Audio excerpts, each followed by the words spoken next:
Hey guys, it's me again. So, trial and error, right? Life is all about trial and errors. It's how you deal with it that makes us a better person. We all have trials, we all make errors, and we all recover. Well, we hope we all recover. So, I am in recovery mode.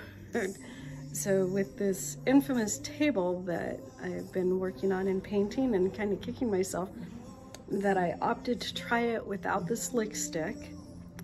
Yeah, I'm kicking myself. So after I stopped the last video, I was messing with the camera and the stand feature, and I hate when customers walk by and watch me video myself like I'm talking to myself here, which I am. Anyway, so I was fidgeting with the camera stand and the flash, or not the flash, but the lighting and all the other stuff. This work table is such a temptation for me. So I stood it on the work table, and just let me show you what it did, because now I have a bigger error to deal with. So let me see if I can get it in my camera. You see this mark here and there.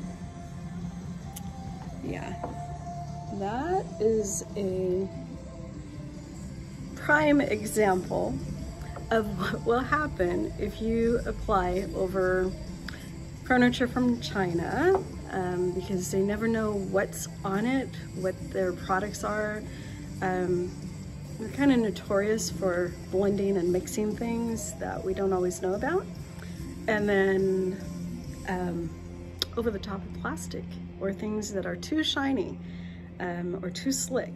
You just know that it's not going to stick. And this one, I knew that it would have an issue because of the plastic, but I felt that the texture would accommodate it. Clearly I was mistaken. So guess what I'm doing for the rest of the afternoon? I'm repainting.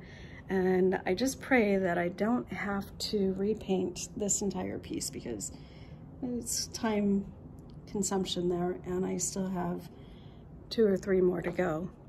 Probably 2 large or mediums and maybe a small or 2. Anyway, so wish me luck, but I'll keep you posted. Have a great day. Bye.